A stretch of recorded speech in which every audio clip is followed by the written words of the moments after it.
औज़ुबिल्लाहिमिनश्शैतानिर्रजीम बिस्मिल्लाहिर्रहमानिर्रहीम अस्सलाम वालेकुम वरहमतुल्लाहि वबरकातुहू। Today I will explain the class 4 worksheet number 4 question number 2 part A। ये मैं explain करूंगा कि फ्रैक्शन से रिलेटेड ये क्वेश्चन है। तो आइए देखते हैं कैसे इसे सॉल्व करना है। अब देखिए ये डिफरेंस ऑफ टू फ्रैक्शंस है। पहला फ्रैक्शन है आपके पास 1/2 और दूसरा फ्रैक्शन है 1/5। माइनस आपने करना है 1/2 में से 1/5 को। अब इसमें बेसिकली देखिए अगर आप देखें तो ये डिनोमिनेटर्स जो है ये दोनों के इक्वल नहीं है। डिनोमिनेटर्स आर नॉट इक्वल, ठीक है। Denominators are not equal. तो इक्वल नहीं होंगे तो हम फ्रैक्शन को माइनस नहीं कर सकते। अगर करेंगे भी तो डेसिमल फ्रैक्शन में कन्वर्ट करके कर सकते हैं। तो इसमें फिर बेहतर ये होता है कि इनके डिनोमिनेटर्स को पहले हम इक्वलाइज कर लें। सबसे आसान तरीका तो ये है कि ये आपके पास सेकंड फ्रैक्शन है, इसका डिनोमिनेटर 5 है। आप इसे मल्टीप्लाई कर दें फर्स्ट फ्रैक्शन के डिनोमिनेटर से। अब हम सिर्फ डिनोमिनेटर को 5 से नहीं मल्टीप्लाई कर सकते, बल्कि हमें न्यूमिनेटर को भी मल्टीप्लाई करना होता है। इस पर्पस के लिए, इस मकसद के लिए हमें गोल्डन रूल ऑफ फ्रैक्शन लगाना पड़ता है। इसी तरह सेकंड डिनोमिनेटर है 5, इसको हम फर्स्ट से मल्टीप्लाई कर देते हैं 2 से। तो ये भी आपके पास वही नंबर आएगा जो आपके पास 2 को 5 से मल्टीप्लाई करने का आएगा। यानी इन दोनों का कॉमन मल्टीपल्स लेना है, 2 और 5 का। 2 और 5 का कॉमन मल्टीपल्स 10 है, फर्स्ट लीस्ट कॉमन मल्टीपल, ठीक है ना। तो अब आप देखिए अगर हम 2 को 5 से मल्टीप्लाई करें तो 10 आता है, और इस 5 को 2 से मल्टीप्लाई कर दें तो 10 आता है। अब डिनोमिनेटर्स इक्वल हो जाएंगे अगर हम इनको फर्स्ट फ्रैक्शन के डिनोमिनेटर को 5 से मल्टीप्लाई कर दें और सेकंड फ्रैक्शन के डिनोमिनेटर्स को 2 से मल्टीप्लाई कर दें। लेकिन सिर्फ डिनोमिनेटर को मल्टीप्लाई मल्टीप्लाई नहीं किया जा सकता, बल्कि न्यूमिनेटर को भी हमें मल्टीप्लाई करना होता है, ताकि ओवरऑल वही वैल्यू रहे जो गिवन एक्सप्रेशन में। गिवन एक्सप्रेशन में जो वैल्यू है फर्स्ट फ्रैक्शन है 1/2। अगर हम सिर्फ डिनोमिनेटर को मल्टीप्लाई करेंगे तो वो 10 हो जाएगा 1/2। अगर आपने किया 5 तो ये आएगा आपके पास 1/10। लेकिन ये तो नहीं है हमारे पास फ्रैक्शन जो वन फर्स्ट है फ्रैक्शन, वो तो 1/10 है। 1/2 है, 1/10 आ रहा है रिजल्ट आपके पास।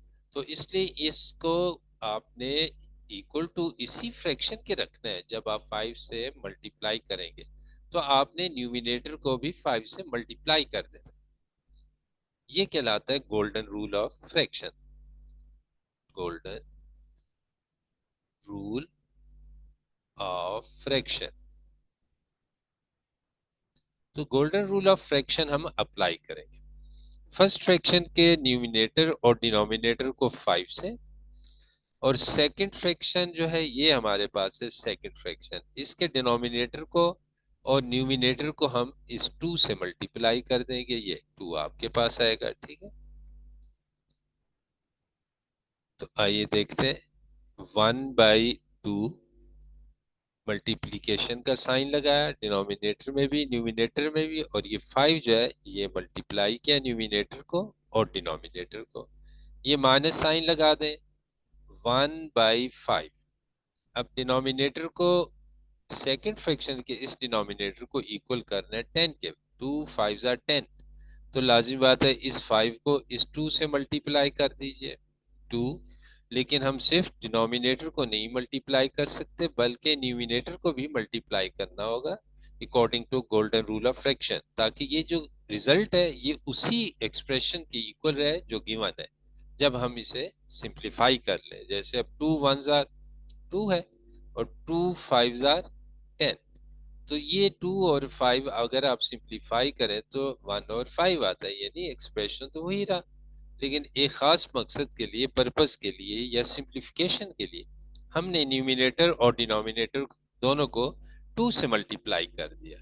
तो अब आप देखिए नेक्स्ट स्टेप।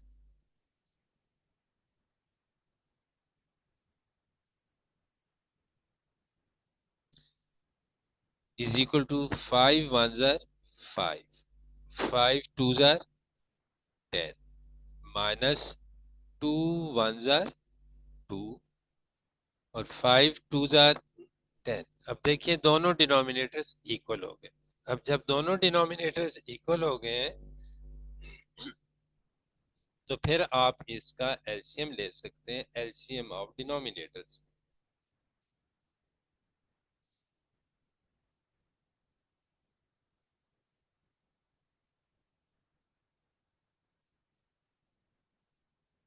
डिनोमिनेटर ठीक है, जो कि 10 है आपके पास। ठीक है, तो LCM of denominator is equal to 10। दोनों सेम है ये नंबर, ये और ये दोनों सेम है। तो आपने सिंगल फ्रैक्शन की लाइन लगानी है और नीचे 10 लिखना है। ये दोनों सेम है, यही एक दफा लिखेंगे, दो दफा नहीं। और न्यूमिनेटर में जो नंबर्स हैं 5 और 2, वो आपने एज इट इज ही लिख लेते हैं, ये 5 - 2। अब आप देखें, आपके पास सिंप्लीफाई कर लें अगर रिजल्ट ये, तो आपके पास जो रिजल्ट आएगा इसका 5 - 2 का, वो होगा आपके पास इक्वल टू 3। ठीक है, तो इसमें आप ये देखिए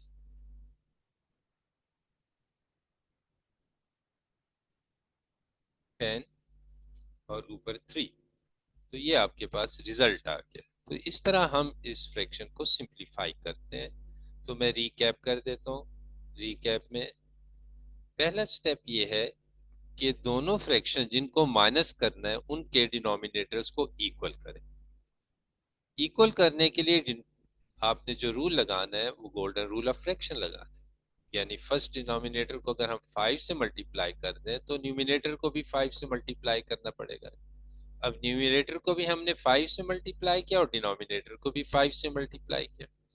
सेकंड फ्रैक्शन में डिनोमिनेटर 5 है और हम इसे फर्स्ट फ्रैक्शन के डिनोमिनेटर के इक्वल करना चाहते हैं, यानी हम इसे 2 5 10 के इक्वल करना चाहते हैं। तो इस 5 को 2 से मल्टीप्लाई करेंगे डिनोमिनेटर को, लेकिन golden rule of fraction apply करेंगे, न्यूमिनेटर और डिनोमिनेटर दोनों को 2 से मल्टीप्लाई करें। 2 1 जार 2, 2 5 जार 10।